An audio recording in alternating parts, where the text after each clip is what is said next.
how's everybody doing? Thanks for coming to our fifth stereo session of this series. We really appreciate everybody being here. I'm Robbie Grant. I'm the executive director. I'm here with Kate Teague. Hey, guys. She's our development manager. Thank you all for being here. We're really excited. We've had a fun week last week. We were up in New York where JB interviewed Booker T, and we talked to a lot of journalists and telling people about what we're doing down here in Memphis. And so it's fun to come home and see all of your faces and help support what we're doing. So thank you so much. Yeah, and I just want to take a minute just to thank our sponsor so much for this whole series. Mempho Presents as our presenting sponsor for stereo sessions. End of All Music, a record store out of Mississippi, is a session sponsor tonight, so thank you guys so much.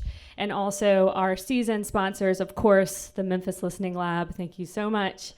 Crosstown Brewing Company, thank you guys, and Via Productions, who actually will be filming tonight. So thank you all so much. And of course, Jim Cole and Memphis Listening Lab. Let's give a big round of applause. Jim Cole's been great. Thank you so much. And also do want a big shout out to Brian Dixon right up here up front. Raise your hand, Brian.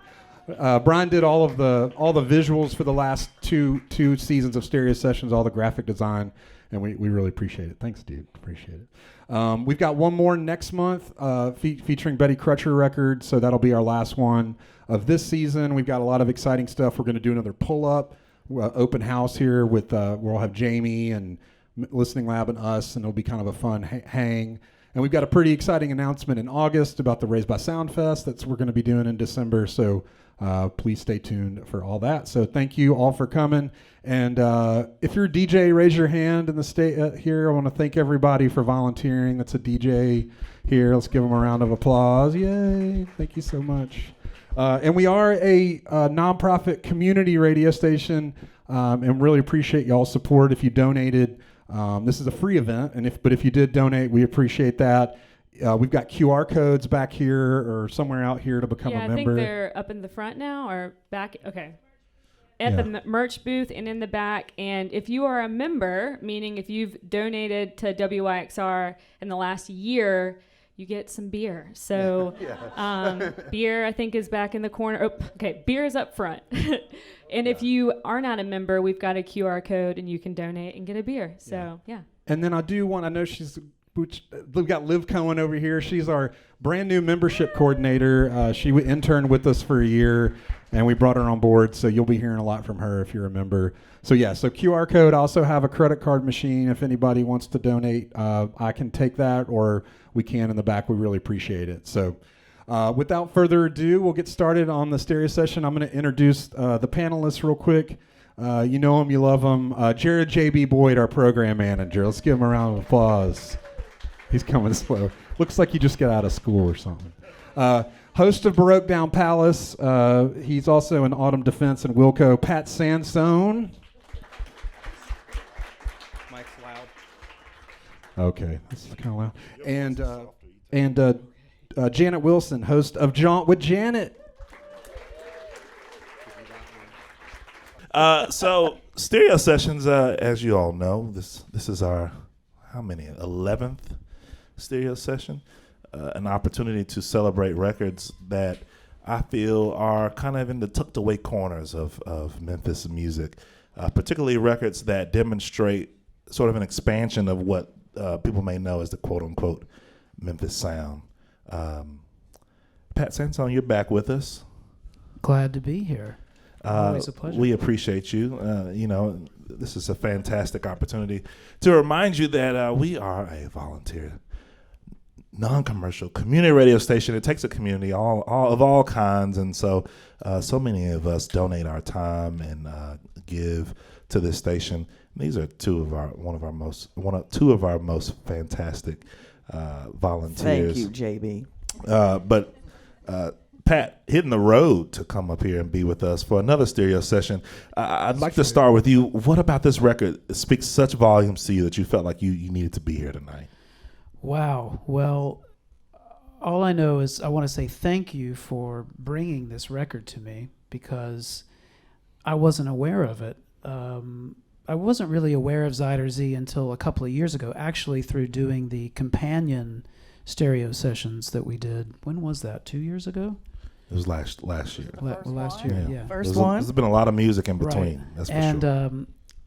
Which is a Memphis record that I just fell in love with and felt really connected to, because it's this, if you don't know it, it's this beautiful record that was made in the mid-'70s here in Memphis by a bunch of guys who had a band called Companion.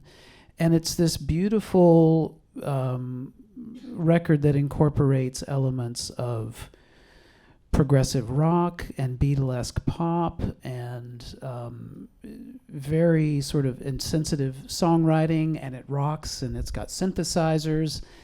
It hits all of my buttons. Like, so much of my favorite things are in this record. And to imagine these guys in the 70s in Memphis making this music really touches my heart, because I know what it's like to be a young Southern musician making music that might be a little bit off the beaten path of what's expected, you know. And so I just really fell for the record. And through that experience, Robbie said, well, I think you need to hear this band Zuider Zee. And he turned me on to the release that came out in 2018 called Zenith, which is a collection of recordings that were made before Zuider Zee made the album that we're going to listen to tonight. Demos, essentially. But very well recorded, very considered, very well arranged demos. So demos carries a certain implication, but they're beautiful recordings on their own. So I was familiar with that music, but I wasn't familiar with the major label album that came out in 1975 that we're going to listen to tonight, until I was invited to do this panel. And as soon as I put it on and started listening, I was just blown away. It's like a record that's already one of my favorite records, from that period. And I have a real soft spot for that period of mid-'70s rock that's it's just before punk rock, and it's after glam has kind of had its big explosion, its heyday. So we're talking, that sweet spot in 1975, and prog rock or progressive rock had several years of kind of developing. So I love these records that incorporate all of those elements in this really beautiful, seamless way. And this Zuider Zee record is a perfect example of that, Similar to maybe, like some of the things that Todd Rundgren was doing around that time, or a band like Pilot, or there were a handful of bands that were sort of working in that way. You can't quite put your finger on what box it's going to fit in, and I just find that extremely thrilling. And it's also it's interesting to think about it coming from here and having roots in Lafayette, Louisiana, which is where the musicians were from. And I found out, we can talk about this in a bit, but I found out that there's also a Jackson, Mississippi connection to all this, which, I'm from Mississippi. So to hear that this record has some roots in Jackson, Mississippi, just takes it over the top for me. So in a big nutshell, that is why I connected so hard to this record. Janet, how about you? Well, I raised my hand and I said, please, JB, pick me to help co-host this. Do you remember that? I do, I recall. Because I did not know Zuider Zee until about, I guess, a year ago.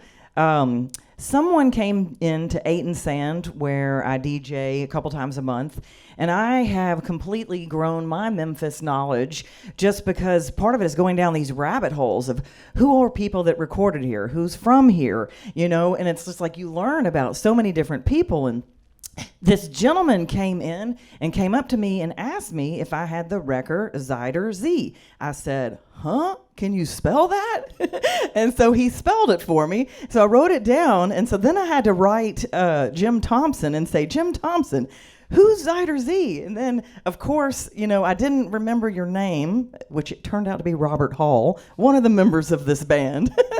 And he was curious if we had the record in the collection. We didn't have this one, but we did have Zenith in the collection. I just didn't know it at the time. So my husband's about a decade older than me, and he played in a band back in the 70s and actually shared the stage back when No Wag Williams, if any of you guys from Memphis remember that talent agency, they used to book a lot of bands around here, and his band Counterpoint played on the stage at the same time that Zuider Zee did. And so I always go home to him and I'm like, tell me what you know about this, because I've got to go learn. And so anyway, that's how I've learned more about this band, and then having conversations with Robert himself and listening to the record. My favorite song on this record, I will tell you, it's Haunter of the Darkness. It is the grooviest, the funkiest song, and I cannot wait, if you have not heard it, to hear it. It's actually on Zenith too. They put a version on that. But it's a fantastic song, so I hope that you like it as much as I do. I'm going to go ahead and say happy birthday, Caitlin, over there. Oh, it's Kim's birthday. I got wrong intel. All right. Failing at my journalistic duties tonight. I was trying to make a really cool surprise happen. Damn, JB. I think I made it even better somehow, some way. Anyway, back to the record. Can you experts tell me what the hell is power pop and why is it so important to Memphis, Tennessee? Wow. You want to take that one?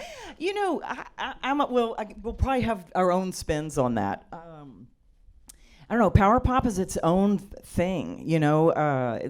People think of pop music and they don't realize the different legs that you can go down with pop music.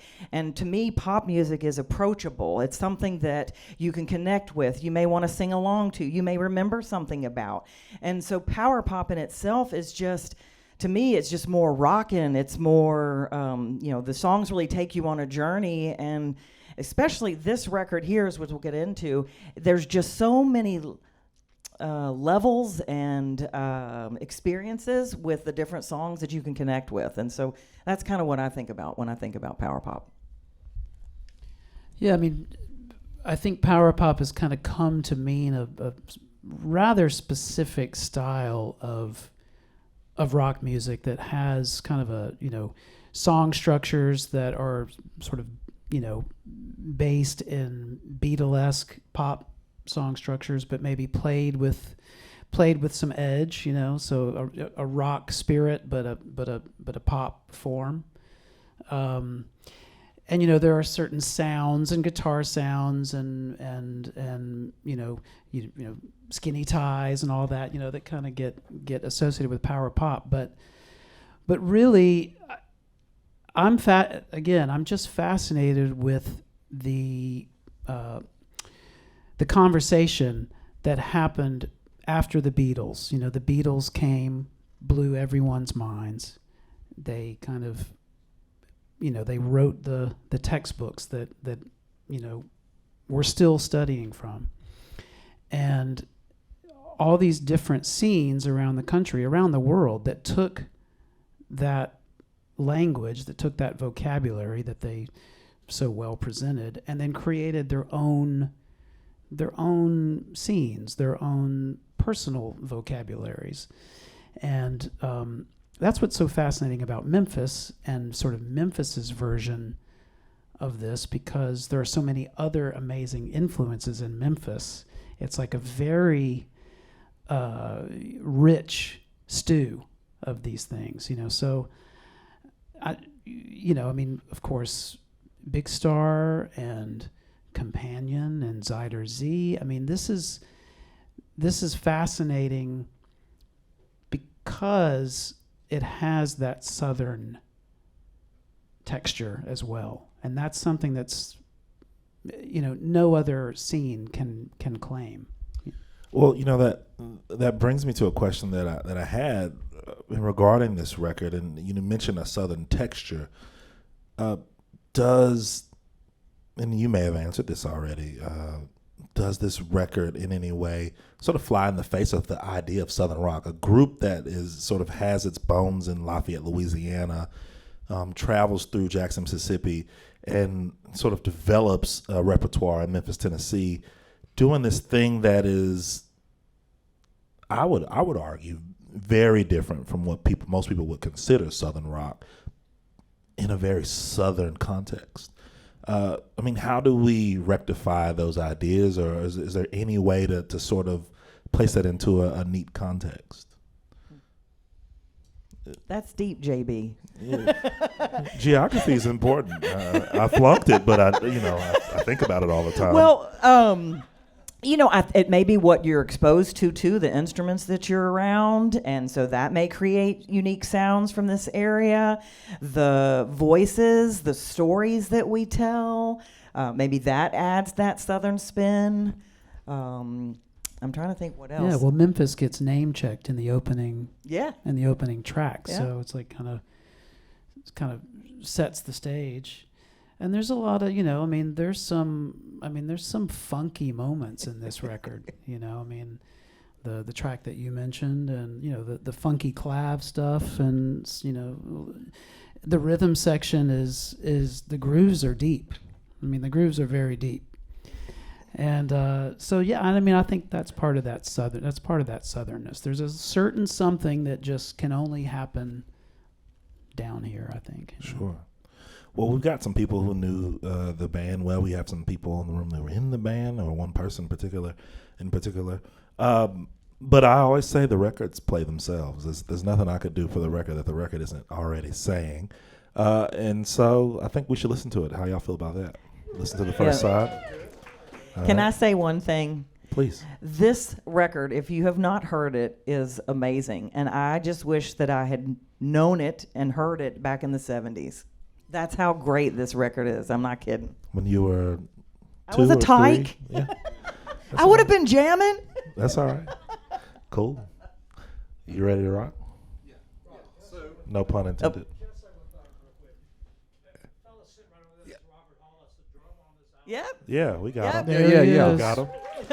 Know it. Yeah. We're gonna let the people hear a little bit of it, and then they'll have some context for what he's done. I got you. I ain't gonna let you down. Well, yeah, because Robert was telling me some fantastic stuff about Kim, the keyboard player. Wait till you hear the keys in this. Well, if you have A on a piece of paper, you're going to get to listen to side A in the sound room, which is, if you've not been here, through this door. If you don't have a card, or you have B, you stay in here. We're going to listen to side A out here. And so we'll be listening to it at the same time. And then we'll come back out here and talk for a little bit. And then when you have side B, that way everybody that has a piece of paper gets to listen to it in there. All right, we're going to hear it.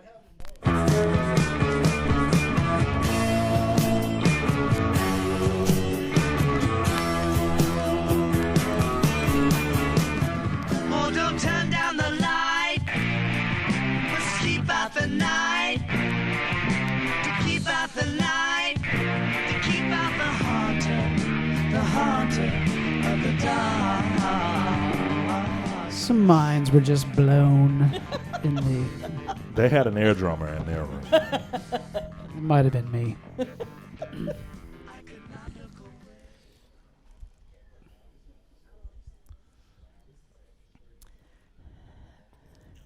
I was looking around the room. I don't know. I wish I was in there to see some of the faces. I saw Tim Prudhomme look like he was a kid again. He was just giddy. I saw him. And I was checking out Perry in the back. He's our rock historian. He was enjoying it. How did it sound in here? I thought I liked great. it. Yeah. It's, of course, you can't compare, right? Yeah. Well, you can. And we still had a good experience, right? Les was walking out. Eddie and Bifus doing their thing. I was like, all right, I want to see them. Check out. I got my ringers in the room. Like, all right, are they liking it? This record hit the spot for everybody.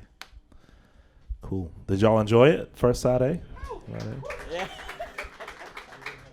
There's a man in a beret in there. I could tell you a little bit more about it, but I think he's being sequestered for a Q&A session. I don't think I've heard a drummer work as hard as he worked on that first side. Oh, man. He earned that beret. Yes, he did. Hey, he had that style even back then. Oh, he sure did. Thank you, He Caitlin. sure did. Yeah, come on up out of there. We can start the second side of the thing. Dang. Robert. Pretty amazing. Fantastic. Why don't you come on here up here with us? I don't want This you, man here, you take my seat. laying it down.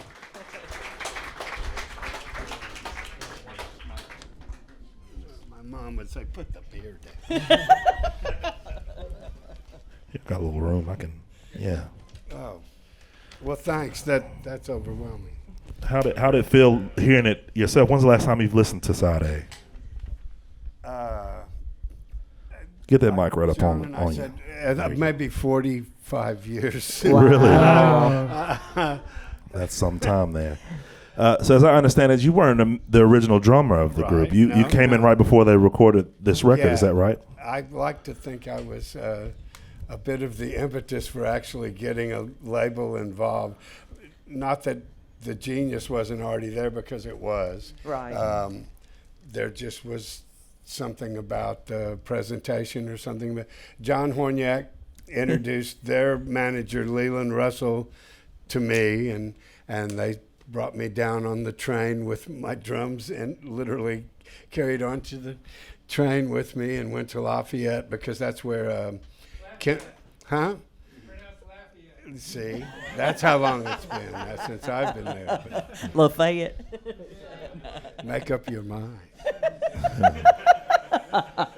Yeah. So it's, and I literally remember the first day, because I had seen the band performing before, and like a lot of egotistical musicians and drummers, I thought, boy, if I was in that. So it just came out of the blue that John called and said, "Hey, I've lined up an audition. They're looking for somebody, and I think you're the guy." And you're right about the Beatle influence, but you can't hide the Memphis thing.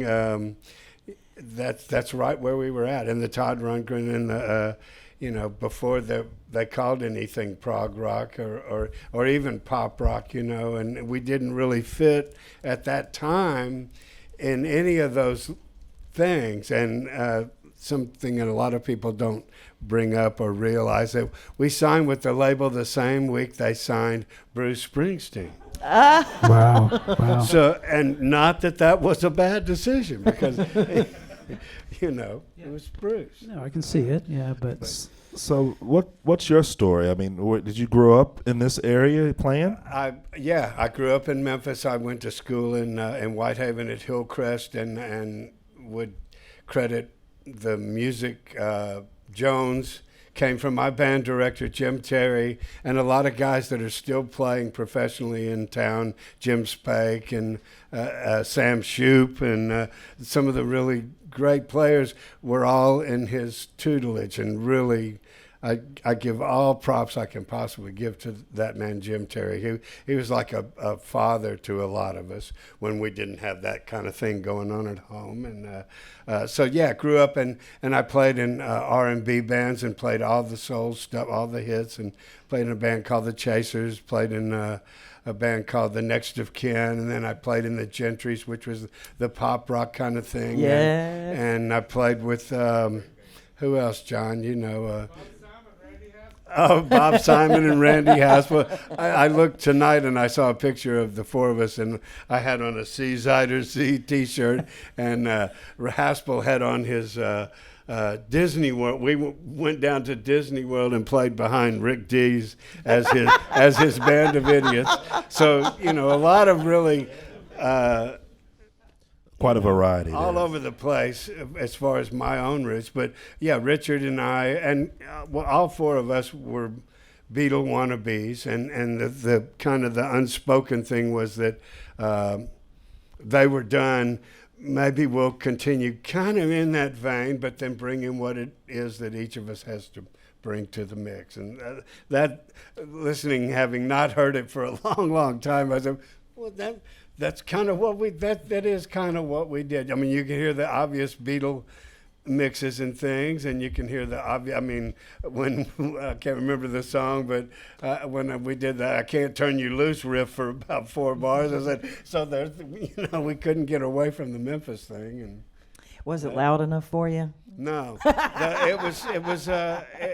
the bad thing about the vinyl itself, it was poorly mastered when such. And again, as the band members, and I learned a valuable lesson through the whole record that if you care about how it ends up, you have to be there for every single step of the process. And if you aren't, you can't really say a whole lot about it, can you? No. And I learned that when we got home, and I listened to the album once we got home from the mixing and all of that stuff, because I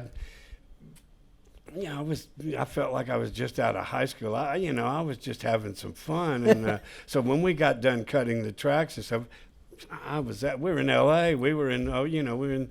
So I didn't, and I got home and I went, where did the tom-tom riffs that I did on the end of She Swings? And it was like, oh yeah, there was a track that had those tom things on. And I was like, I should have been there that day. So These are hard lessons learned. Only one way to learn them.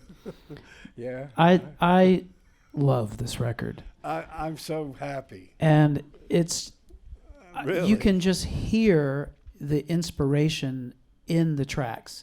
You can hear a group of young musicians going for it. And who our heroes were. Yeah. I mean, they really do appear, even though we Sure. may not have reached their bar. But the beautiful thing to me, it's almost like so, a bunch of my favorite bands from this era all got together and got on the same boat called Zuider Zee and made a record. That's kind of what it was. But it's not imitation.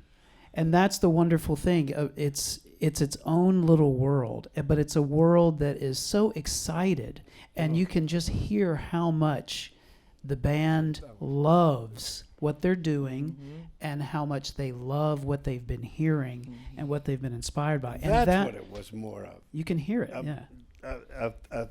Yeah. Authentic. A devotion to the stuff that really kept us doing it. Yeah. And the musicianship is just so impressive, so top notch, so swing and so grooving.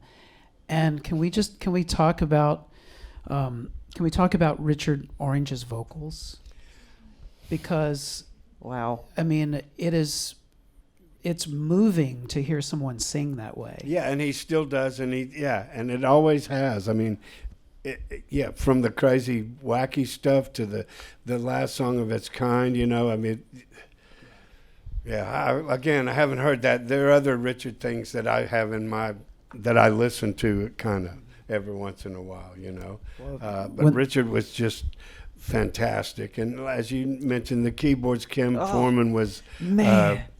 Again, I hear when I listen, it was like I hear all of those things we were listening to at the time just brought out. And as you said too, we intentionally, it wasn't a copy or a cover or it was really us bringing our love of this or that or that. It's an embrace. It's an embrace of that time period in music. And captured in just a magical way. Would you much better than I. Would you tell the story that you told me about Kim and his ARP synthesizers and what? Where do you buy an ARP synthesizer in the Mid-South in 1974? You'd have to ask Kim. He came with all the keyboards in his pocket here. From the electric piano to the B3 organ with the Leslie cabinets, but the ARP was one of those very early on synthesizers where you literally had to patch this sound wave thingy to this wobbly thingy here and this modulating thingy and this ring a lot of people were toying with those at the time, and every time I saw someone other than Kim doing that, I thought, it's that poke and hope method. I'll throw this in here and this over here. And, did we get something? What was that sound?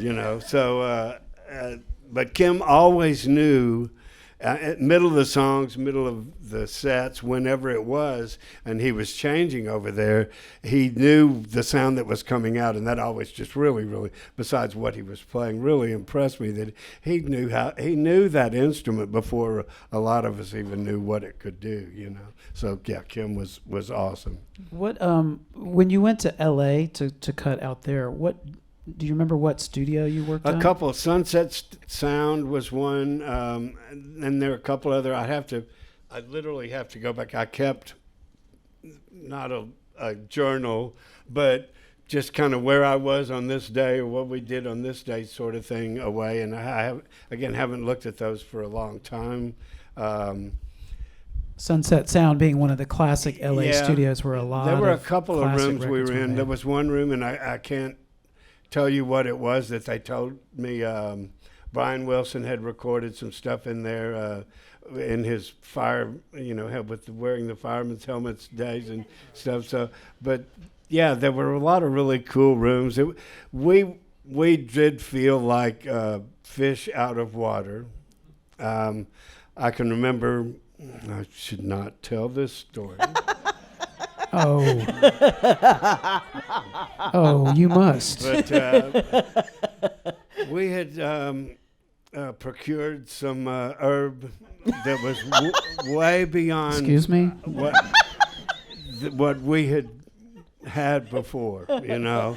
And we got so Richard and I especially, and I think Kim was involved in this too. We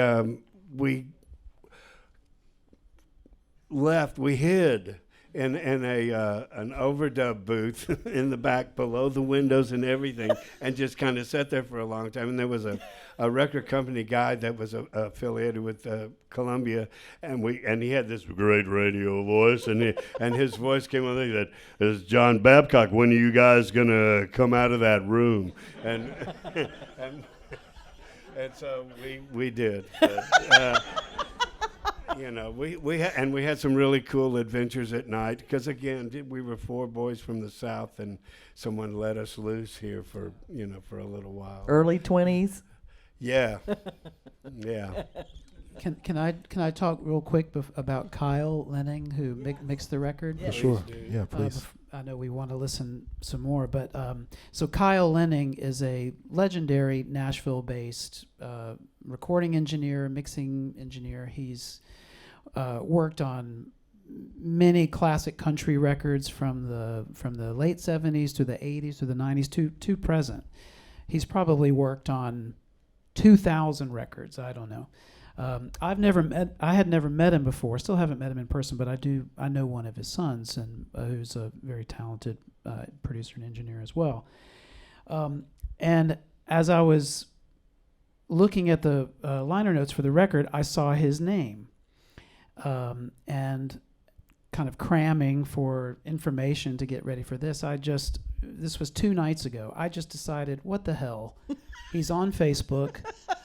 I'll send Kyle Lenning a Facebook message and just say, I don't even know if he looks at Facebook or if he cares, but I'll just tell him what we're doing here and just say, hey, if you have any memory of that, I don't know if you remember the band or who knows, sometimes these kind of things can go sour, and you might get those guys, rip me off, and I don't ever want to talk about them, and they got high and hid in the studio. They hid in the studio. They were stoned the whole time. But so just on 8 p.m. 2 nights ago, Facebook message to Kyle Lenning. 10 minutes later, he sends me a Facebook message back. He says, I'm flying to Bermuda in the morning. It's the most rock and roll thing I've ever heard. I'm flying to Bermuda in the morning, so I won't be able to talk to you this week, but if you want to talk now, we can talk. I said, here's my number, call me. He called me, we talked for about 45 minutes. He was so psyched to talk about Zuider Zee. He was 24 or so at the time, and he said that his relationship to Zuider Zee goes all the way back to like 1972, before you were in the band, where Leland Russell, the manager of the band, had come to Nashville looking for a young engineer to go and move to Jackson to help him work with some artists that he was working with in Jackson at this studio that he had there. He just had a 4-track studio behind a nightclub called BJ's that was somehow attached to BJ Thomas. And I don't know. I thought that was suspicious too, but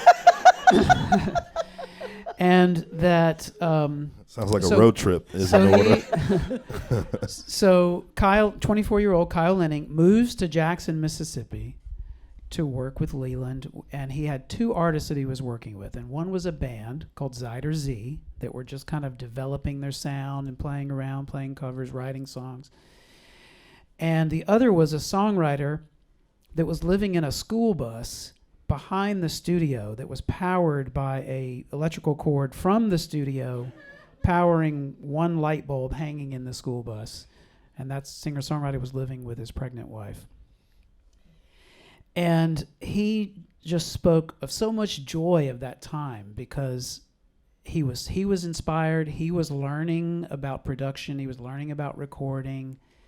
The band was inspired, learning about songwriting, and it was a very formative time for him. He eventually went back to Nashville and started working at a studio run by the Glazer brothers. And this studio became known as Hillbilly Central.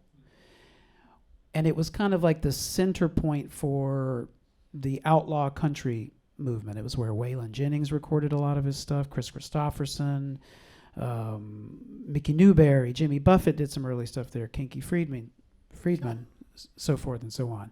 But when the Glazer brothers were out on tour, he would have the studio to himself. So he would call the Zuider Zee guys and say, I've got some time. And they would go to Memphis and record there. And that's kind of where they developed the... or to Nashville.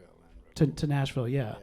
And that's where they sort of developed their sound. So I thought that was an amazing story. Then the Jackson, Mississippi connection, to think of like this like brand of progressive rock pop being brewed in a small studio with a school bus and somebody living in a school bus next door is just a fascinating story. There were not a lot of local venues to present your art at that time.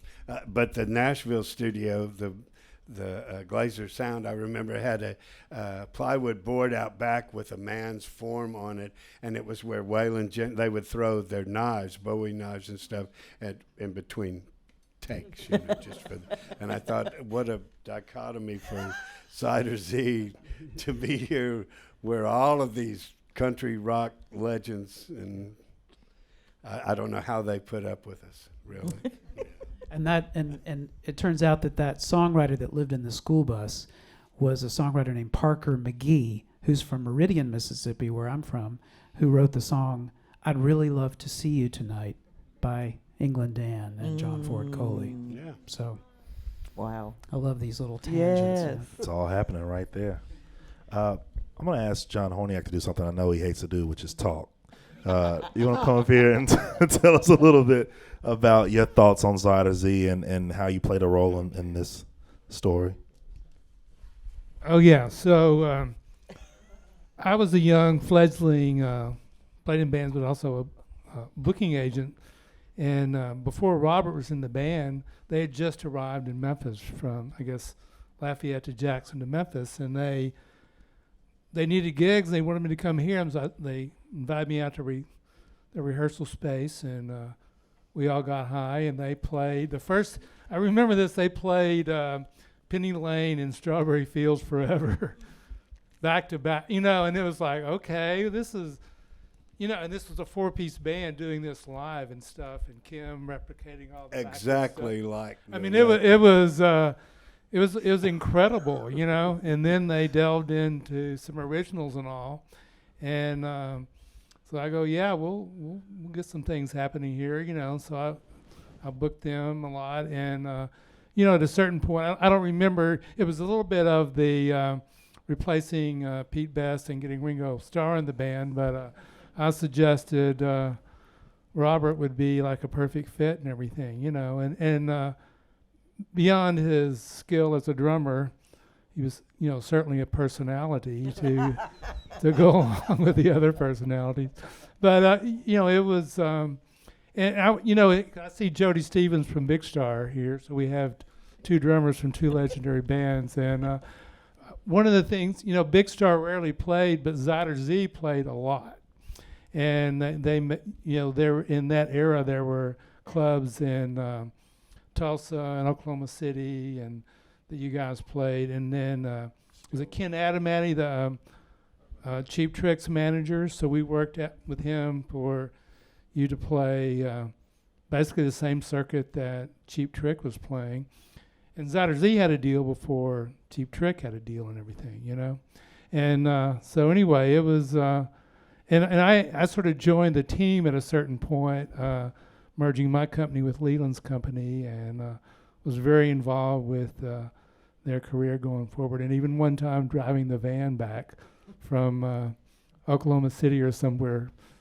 But they never asked me to do that again for some reason. But you know, and also I don't think Richard Reinach made it here tonight. But they had their own truck, their own PA, their own lighting. They had, you know, a 2-person crew, and they pulled off live what they were doing on record in a very impressive way. And there wasn't any, you know, the places they were playing in Oklahoma City, the other bands playing there were like more typical Southern rock bands or more typical Memphis bands that you would expect. But what they were doing was very different and everything. But they definitely had an audience and fun times. Everyone that I've spoken to maybe 4 or 5 people in the last few days who saw Zuider Zee, and they all just say that the band was mind-blowingly great live. Is there anybody else here who saw the band play? Oh, sweet. Awesome. Yeah, one gentleman has pictures from Bartlett High School from the early 70s. That's so awesome. Well, another thing that we did in that era for them is, you know, just trying to look at ways to gain attention for the band is playing a lot of high school. Because in that era, there were high school assemblies, but it would be like really corny entertainment, you know, like, you know, jugglers or something, you know. So what if you had, because we really envisioned them as having, you know, a younger audience and everything. So that was a way to reach the audiences that couldn't come to, that weren't old enough to see them in clubs and stuff, you know. So those kind of things worked out really well. Thank you for having me. Thanks, John. Good up, John Horniak. All right, y'all primed and ready for side 2? Is that what I'm seeing? Is that what I'm hearing? In the club is wanting in her pants, but then she does and she swing. Oh, magic fingers, you're my treat. I wish you'd brought your magic feet. That last track is like an entire episode of the Baroque Down Palace, just in a 6-minute song suite. For sure. Lots of grooviness, lots of time changes. Lots of strings. We've got strings, flutes, woodwinds. Just take this month off, and you know we'll just play that song over and over. It and over. We'll hand out some LSD. That's right. Apparently, is Robert back? Where'd he go? I think he went to the restroom. Yeah. All right. Well, I'll hold the good stuff till he gets back. Did y'all enjoy side B? My amazing guests. Any insights that come to mind? You know, I think just the textures in the songs, you know, his voice, Richard Orange's voice, you know, I think that was it the last song we were talking about, or the song right before it where you hear him and I guess it's him twice, 2 different levels. I'm not the recorder, so you'll have to get me what that's called. Right. It's all good. And just the, I don't know, I think the songs and the way that they come to life and I keep using this term, the grooviness, because it just really is. And I hope that you guys enjoyed that too. And I hope you came out with a favorite song. Pat, any? I just love the genre kind of hopping. Sometimes within one song, the verse will be sort of pulling from one, shelf of the rock library, and then the chorus goes into another, but very seamlessly, not in a forced way. And I just think that's not easy to do that, and it seems so natural. Like the song "Thank You" that starts with that layered vocal harmony intro. It's almost like Queen. It's like country Queen.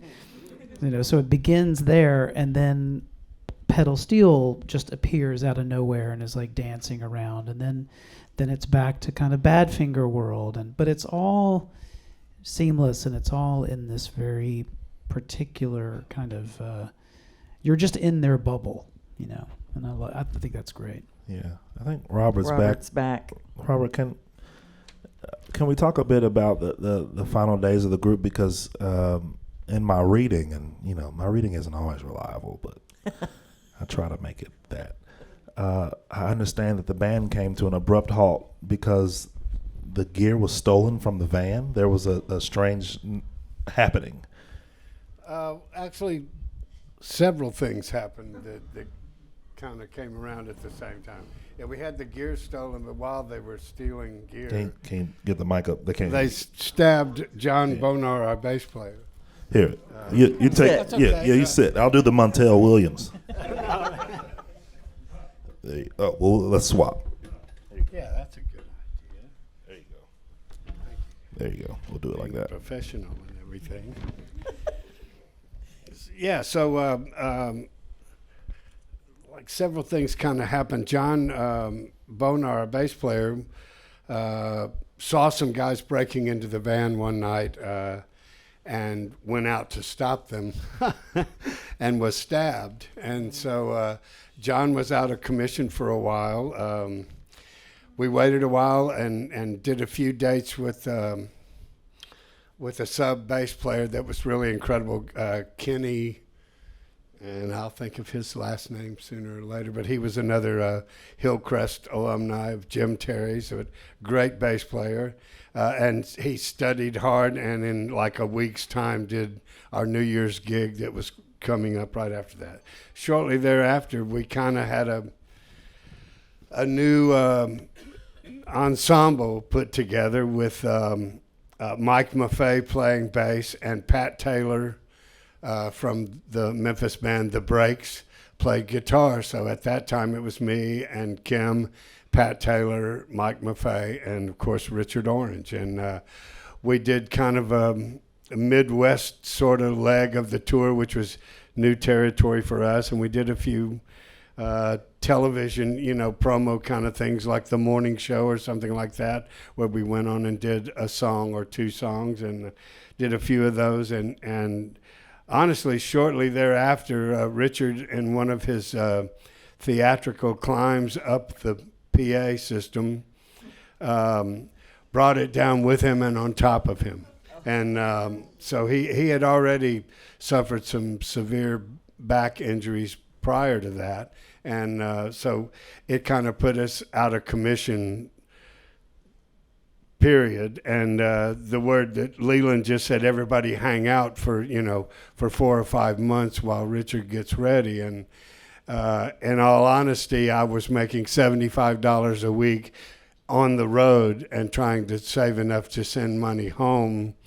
And I basically said, I can't really hang on for this many months without us doing something, without something, coming in. And that kind of led towards the dissolution of the whole band, That was pretty much the end of it. The tour, the rest of the tour that we had scheduled didn't happen, and it just was kind of a sad ending, One thing I remember vividly was my drum trunk, this big huge road that we called a coffin that was huge.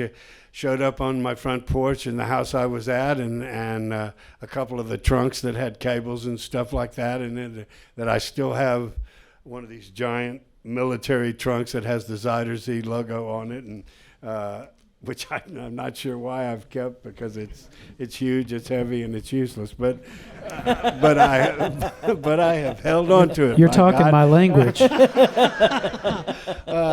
And I realized, and the coffin wouldn't go through the front door of the house, and I thought, well, things have got to change. We've got to do something different. So There's something metaphorical in all of that. And So what was the nature of the record deal? I mean, how does this record become a lost gem, a cult classic? Was there any marketing behind this record other than you all being out on the road? No. And the towns we played in, they weren't in the record stores when we played there. I mean, it's an age-old story. I mean, anybody who's done recording has faced this at one point or another. But that was the case. Even the towns we were big in, if we didn't bring a case of the records there, and this was really pre-merchandising. Bands didn't bring their own T-shirts and albums and stuff like that. It was hard enough carting our gear around, and like you said, the light show and all. And we had an incredible, the two guys that did everything, that drove, got our gear there, set it all up, and all of that. Which was Andre Lejeune and Richard Reinach, and those guys were just awesome and really workhorses, and it was great. And I mean, the gigs were just, we loved playing the gigs. Some of the things, we owned Oklahoma for a while, So I mean, those gigs were just awesome, and we ended up playing some rooms. There's a place called Sooner Broadcast at the time, and it was like a 3,000 standing room thing, and it would be packed. I mean, so we were having a great time, and it was really before bands on our low level were providing their own PA and lights and the whole thing, And sometimes we would get there early enough to clean out the rooms in the back so we could stay there, in the club that night. It was that kind of a low budget as far as the touring thing went. So none of that helped the longevity of the group, it was tough. Well, that passion and that dedication to the ambition of wanting to present a show that way. Oh yeah, man, and I learned so much. Intro music. What? Yeah. And I've used that recently with the band I was with until recently, the Jeffrey and the Pacemakers. I said, you know what, man? You got music that brings you on every time. They recognize it, they hear it, they start clapping before you hit a lick. Yes. Man, it works, and it makes you worth a little more and a little more. And that the management, Leland and John Horniak, those guys, they had some of those tricks that and taught them to us kids, because we were just kids. We were just having a great time. Well, there's an element of theater to it, an element of rock theater that you hear in the album. I mean, the album has kind of we could see that. It's a cinematic theatrical presentation of rock music. I mean, the high drama of that last tune. I mean, that is going into some cinematic territory. And there are some spiritual foundations within that song. All That Is was kind of our, Richard and I especially, our vision of a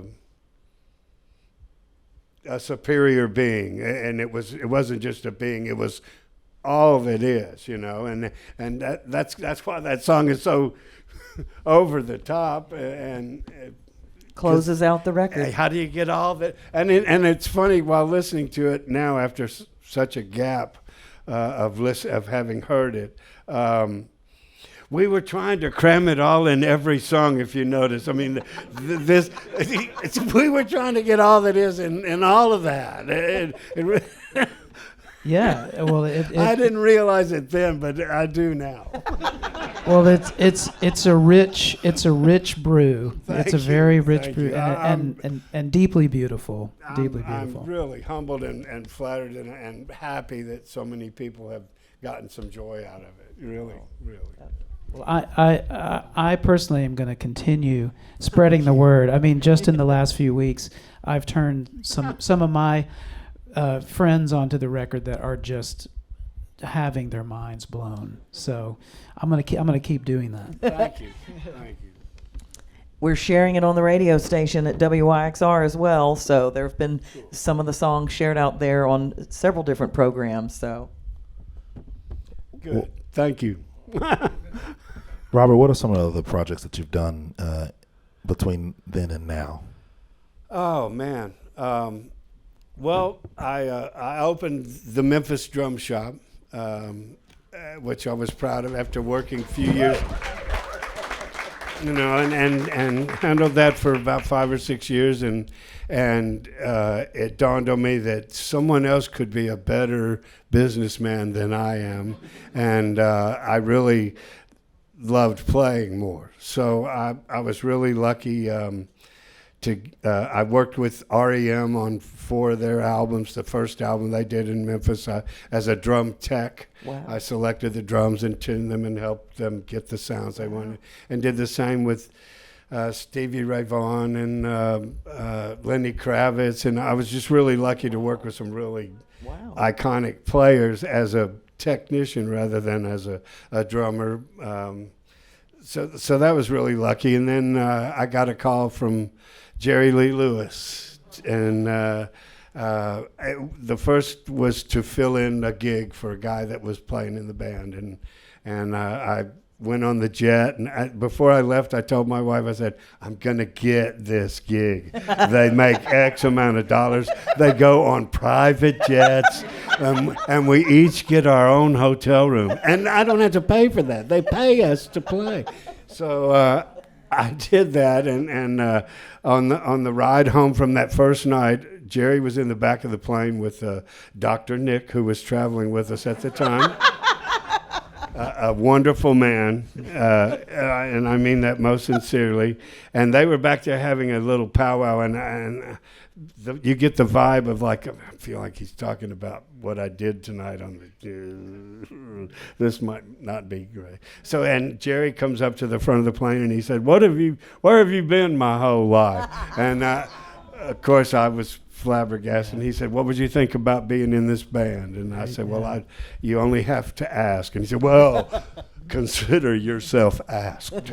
Awesome. And so I played That's a great 23 story. years with Jerry Lee Lewis and watched all of my heroes on the side of the stage. They came to see this guy. And at first I thought I'm going out with an oldies act, and then it took me a year or two to realize all of my heroes are right over there watching us do this. And then I started really listening to him playing, and there were those crazy nights, and then there were nights when this genius was playing and singing on the piano, and I realized so that I told my wife again that I was going to keep this gig for like 5 years and be longer than anyone has ever lasted with Jerry Lee. And 23 years later, I was done with it. But and it was a joy. Like I said, I had Thanksgiving dinner with the Rolling Stones. I had Ringo come up and grab me and go, "Great show, Robert," and. You just don't get that. I remember after that night thinking, shoot me now.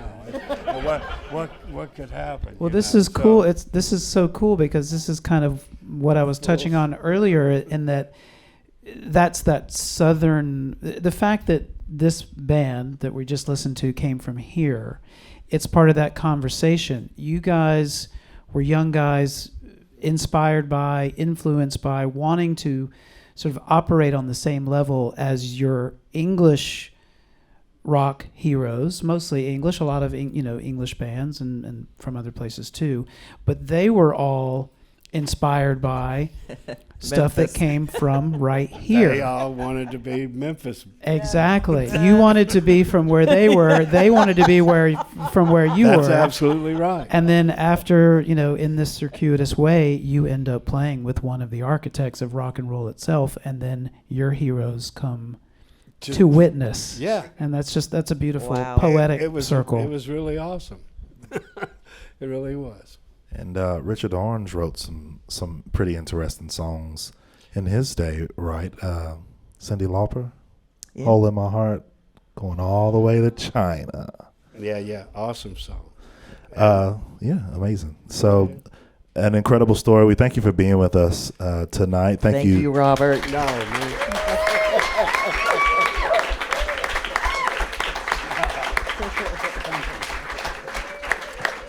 Janet Wilson, Hello. thank you so much. If you've not heard Janet's show, it's called Jaunt with Janet. It comes on. Is it on right now? Thank you for Is it- having me. Is your show on right now? It's on right now. All right. It's a repeat. Well, pretend like you have Who's not driving seen the bus? Janet. That would be a recording. And Mr. Pat Sansone, thank you so much for being with us. You bet. Thank you. Thank you for having me. Thank you for having me. I know you have a very important engagement tomorrow, so we really appreciate you still making the time to give to WYXR and shed your incredible knowledge and grace, and gives great hugs too. Well, it's my pleasure. I've said it before, I'll say it again. I am just so honored to be part of the WYXR community, to be connected with the radio station, with you guys. You make me feel so welcome. I'm just very proud to be a part of this whole community. So thank you. Well, thank you. Tomorrow, if you enjoy this conversation, we'll be having another conversation at the Museum of Science and History. I understand if you've not heard what that is yet, there used to be a big building over in Chickasaw Gardens. There was a guy, he had a grocery store, Piggly Wiggly. It was painted a certain color. We can't call it what we used to call it. It's the Museum of Science and History, all right? So check that out. We're having something called The Way We Play, the deeper group, the Pink Palace. Come on, y'all. You know, Pink Palace. come on. I hadn't cursed yet tonight. Y'all gonna make me curse. No, we'll be at the Museum of Science and History tomorrow doing an incredible conversation about how Memphians have impacted the world of guitars and how guitars have impacted the Memphis sound. I know a guitarist that's gonna be moderating that conversation. Go Robbie. Yeah, so we'll have Robbie Grant, Steve Selvage, Madam Frankie, and I'm missing one. Alicia Trout. So it'll be an amazing conversation about things that go twang, twang, twang. And donate. Make sure to donate. We're a nonprofit radio station. Look at these folks donating their time and their expertise. If you can give anything to us, if you enjoyed what you heard tonight, please do so. Is Ruth still hanging out in the back? Where can we give? Give to live. You can remember that. Give to live.